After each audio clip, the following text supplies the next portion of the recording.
Hello students, welcome to Edupedia. আমরা আজকে class 9-এর ভৌতবিজ্ঞানের রসায়নের অন্তর্গত দ্রবণ চ্যাপ্টারটা নিয়ে আলোচনা করব। So let's start.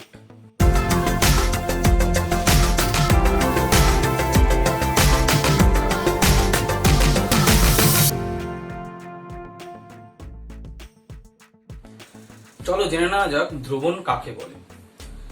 কোনো ভৌত পদার্থের মধ্যে দুই বা ততোধিক ভৌতভাবে সমসত্ব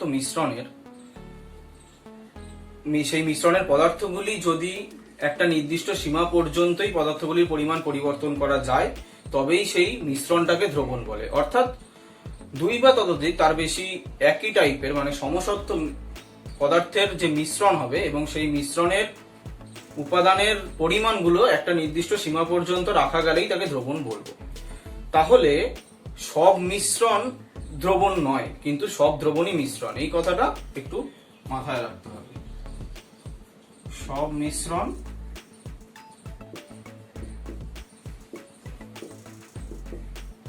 দ্রবণ নয়।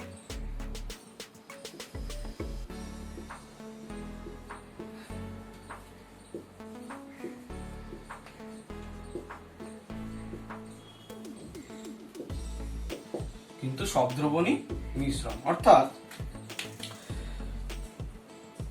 দ্রবণ হতে গেলে সেই মিশ্রণকে একটা নির্দিষ্ট সীমা পর্যন্ত পরিবর্তন করা যাবে এই শর্তটা রাখতে হবে, আর সমসত্ব হতে হবে। কিন্তু মিশ্রণ হতে গেলে নির্দিষ্ট সীমার শর্তটাও লাগবে না, সমসত্বও হতে হবে না। তাই সব দ্রবণীকেই আমরা মিশ্রণ বলতে পারি, কিন্তু সব মিশ্রণকে আমরা দ্রবণ বলতে পারি না। এবারে দেখে নিই প্রকৃত দ্রবণ, কোলয়েডীয় দ্রবণ আর প্রলম্বন এই জিনিস তিনটে কি। ধরো এখানে আমরা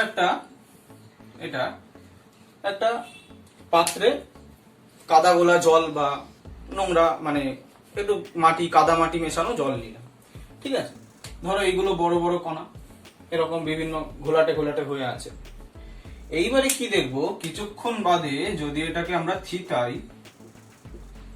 থিতানো যদি হয়, তাহলে কি দেখবো, এই বড় বড় কণাগুলো নিচের দিকে থিতিয়ে এরকম অবস্থায় পড়ে গেছে। যে কণাগুলো এরকম ভাবে থিতিয়ে যাবে সেই কণাগুলিকেই বলছে প্রলম্বন। বোঝা গেল? এইবারে যে জায়গাটা পড়ে আছে সেই মানে মিশ্রণটাকে বা দ্রবণটাকে যদি আমরা একটা পার্চমেন্ট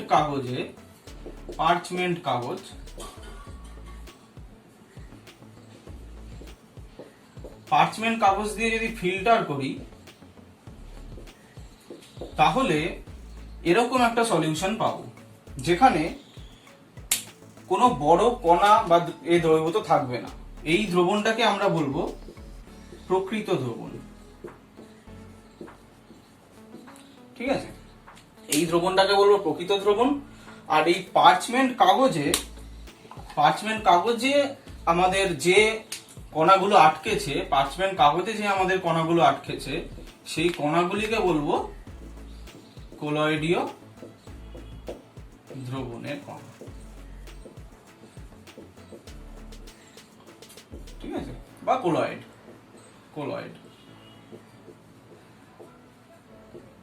তাহলে বোঝা গেল, যে কণাগুলো থিতিয়ে পড়বে তাদেরকে প্রলম্বন, যেগুলো পার্চমেন্ট কাগজে ফিল্টার হয়ে যাবে মানে যেতে পারবে না, যেগুলো আটকে যাবে তাদেরকে কোলয়েড বলবো।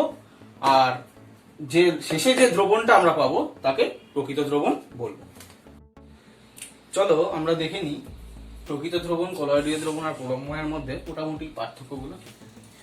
প্রকৃত দ্রবণের কণার ব্যাস মোটামুটি 1 মিলিমাইক্রন। এমনিও হচ্ছে এটা মিলিমাইক্রন বলে, ঠিক আছে। এটা মিলিমাইক্রন, এটাকে সেন্টিমিটারে প্রকাশ করলে 10⁻⁷ সেন্টিমিটারের কম হয়, ঠিক আছে। কোলয়েডীয় দ্রবণের ব্যাস 1 মিলিমাইক্রন থেকে 100 মিলিমাইক্রন, অর্থাৎ 10⁻⁷ থেকে 10⁻⁵ সেন্টিমিটারের মধ্যে হয়। প্রলম্বনের ব্যাস 100 মিলিমাইক্রনের বেশি হয়, অর্থাৎ 10⁻⁵ সেন্টিমিটারের বেশি হয়, ঠিক আছে। প্রকৃত দ্রবণ কখনোই থিতিয়ে পড়ে না। কোলয়েডীয় দ্রবণ সাধারণত থিতায় না, কিন্তু কোনো যান্ত্রিক প্রক্রিয়া ইউজ করলে থিতায়। আর প্রলম্বন নিজে থেকেই অভিকর্ষের প্রভাবে থিতিয়ে পড়ে, একটু আগেই দেখলে যে পরীক্ষাটায় দেখালাম। ঠিক আছে, এবার দৃশ্যমানতা, এইটা কি অনুবীক্ষণ যন্ত্রে দেখা যায় না, পরা অনুবীক্ষণ যন্ত্রেও দেখা যায় না। এই কণাটার গতিবিধি দেখা যায় অনুবীক্ষণ যন্ত্রে, গতিবিধি দৃশ্যমান। ঠিক আছে, আর প্রলম্বন পরাবনুবীক্ষণ যন্ত্রে তো দেখা যায়, খালি চোখেও দেখা যায়। ঠিক আছে, খালি চোখেও দেখা যায়। প্রকৃতি মানে এই দ্রবণটাই একমাত্র সমসত্ব হয়, আর এইগুলো সব অসমসত্ব হয়।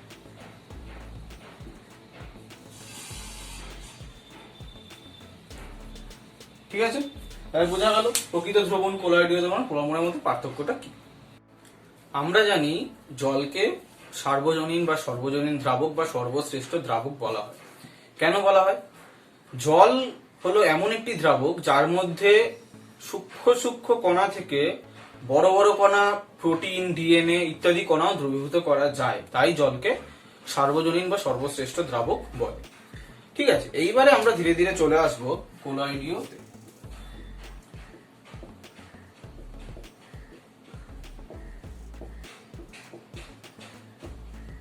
কোলয়েডীয় দ্রবণ। ঠিক আছে, কোলয়েডীয় দ্রবণ কাকে বলে আগে মোটামুটি জেনেছি। এবার দেখবো কোলয়েডীয় দ্রবণে কটা পার্ট থাকে। কোলয়েডীয় দ্রবণে দুটো পার্ট থাকে, একটা হচ্ছে বিস্তৃত দশা আর একটা হচ্ছে বিস্তার মাধ্যম।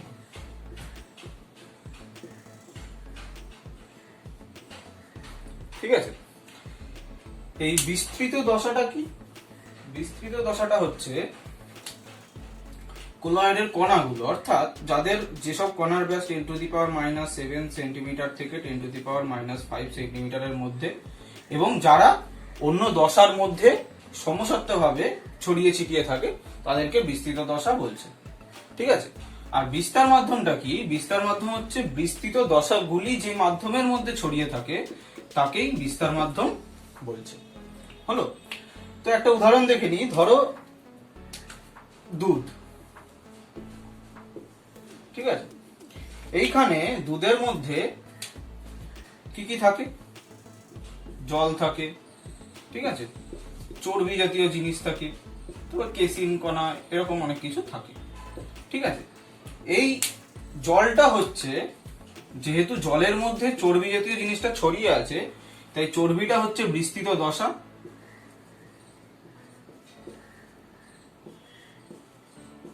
ঠিক আছে, আর যেহেতু জলের মধ্যে চর্বিটা আছে, তাই জলটা হচ্ছে বিস্তার মাধ্যম। তাই তো, জলটা হচ্ছে বিস্তার মাধ্যম আর চর্বিটা হচ্ছে বিস্তৃত দশা।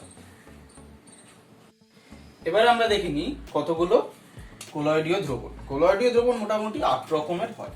ঠিক আছে, ধরো কঠিন সল একটা কোলয়েডীয় দ্রবণের উদাহরণ। কঠিন সলে বিস্তৃত দশাটা কি? কঠিন, আর বিস্তার মাধ্যমটা কঠিন। মানে কঠিন বিস্তার মাধ্যমের মধ্যে আমরা কঠিন বিস্তৃত দশায় মিশ্রণ ঘটাচ্ছি, দ্রবণ করছি। ঠিক আছে, এর উদাহরণ হচ্ছে কাঁচ। ঠিক আছে, রঙিন কাঁচ এইগুলো। এবার দেখি সল। সল কাকে বলে? সল হচ্ছে যেসব কোলয়েডের বিস্তার মাধ্যম তরল আর বিস্তৃত দশা হচ্ছে কঠিন, তাকে সল বলে। যেমন গোল্ড সল।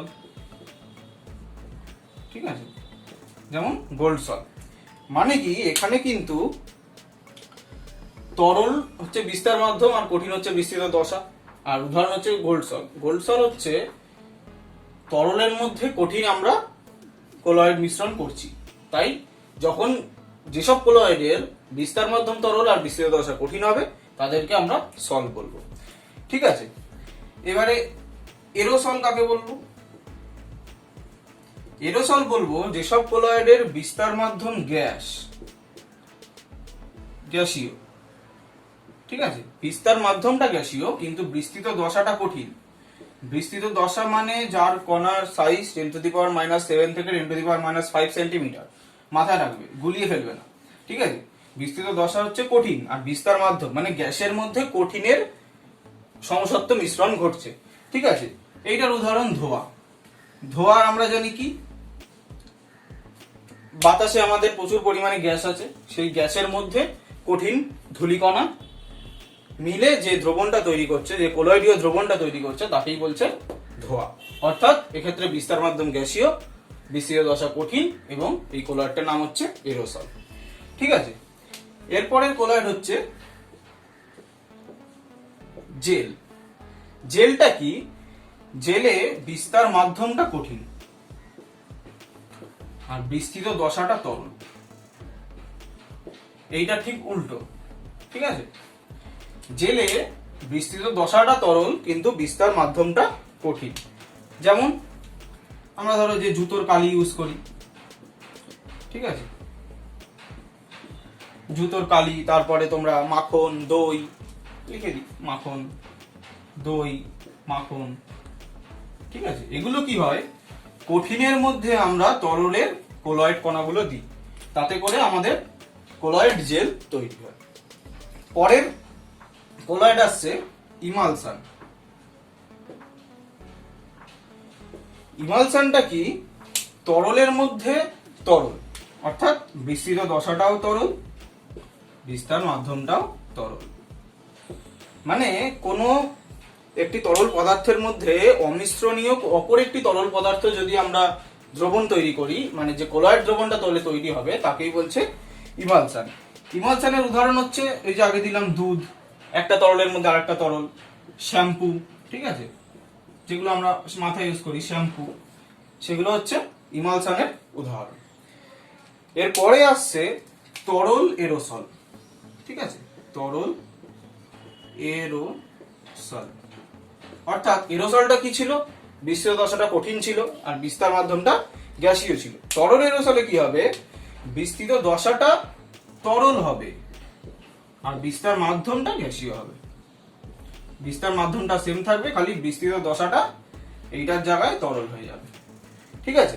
অর্থাৎ বিস্তার মাধ্যম গ্যাস, তার মধ্যে তরল কোলয়েড দিয়ে দ্রবণ করলে তাকে আমরা তরল এরোসল বলছি। তরল এরোসলের উদাহরণ হচ্ছে যেমন কুয়াশা, ঠিক আছে, কুয়াশা, মেঘ ইত্যাদি হচ্ছে তরল এরোসল। এরপরে আসছি গ্যাসের মধ্যে কঠিন। গ্যাসের মধ্যে কঠিনকে বলছে কঠিন ফোম, ঠিক আছে। মানে বিস্তার মাধ্যমটা গ্যাসীয়,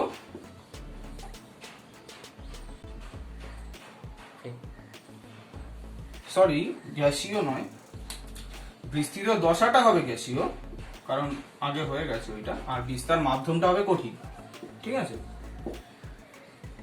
গ্যাসের মধ্যে কঠিন হলে এরোসল হয়। আর কঠিন ফোম কি করে হয়, কঠিনের মধ্যে যদি আমি গ্যাস দিই, যেমন হচ্ছে ঝামা পাথর, ঠিক আছে, এটা হচ্ছে একটা কঠিন ফোমের উদাহরণ। লাস্ট আমাদের কোলয়েড দিয়ে দ্রবণ হচ্ছে ফোম। ফোমটা কি তোমরা সবাই জানো, ফেনা, যে ফেনাটা তোমরা দেখো, ওটা কি থাকে, ওটা কিন্তু একটা তরলের মধ্যে ভেতরে একটা গ্যাস থাকে, মানে একটা লিকুইড বল ভেতরে গ্যাস নিয়ে থাকে। অর্থাৎ বিস্তার মাধ্যমটা কি হবে, তরল, আর বিস্তৃত দশাটা হবে গ্যাসীয়, তাই তো। বিস্তার মাধ্যমটা হবে তরল, বিস্তৃত দশাটা হবে গ্যাসীয়, তাকে বলছে ফোম। যেমন সাবানের ফেনা, সবাই বাড়িতে দেখেছো, ঠিক আছে। তো মোটামুটি এরকম 8 রকমের কোলয়েডীয় দ্রবণ হয়। এবারে আমরা দেখে নিই একটা জিনিস, সেটা হচ্ছে ইমালশন। আমরা যেটা বললাম একটু আগে, ইমালশনের বাংলা হচ্ছে অবদ্রব, ঠিক আছে।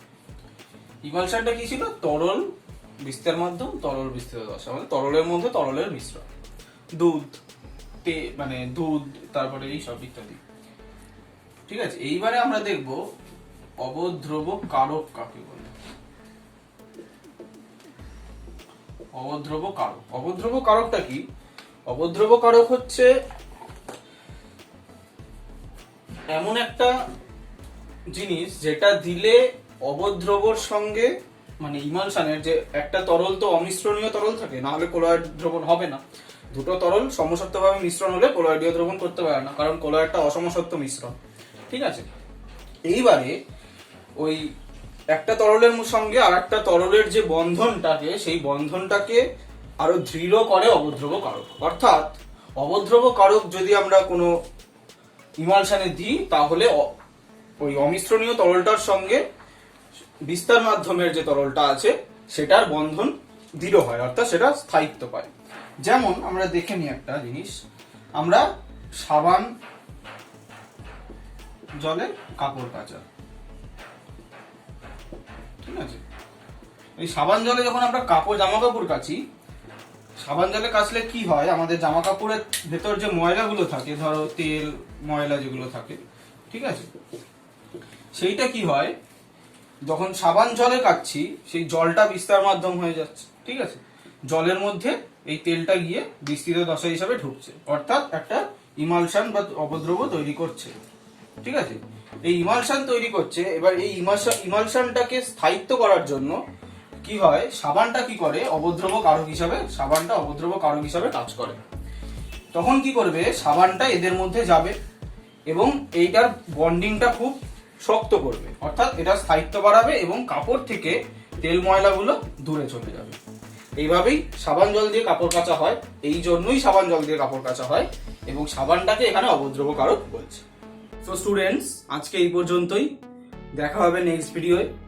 ঠিক আছে, এই বিষয়ের সম্বন্ধে আজকে যেটুকু পড়ালাম সেইটা সম্বন্ধে যদি কোনো ডাউট বা সমস্যা থেকে থাকে আমাকে কমেন্ট সেকশনে জানিও, আমি সেটা সলভ করার চেষ্টা করব। আর পরবর্তী ভিডিওয়ে আমি এই চ্যাপ্টারের পরবর্তী অংশ পড়াবো। So thank you.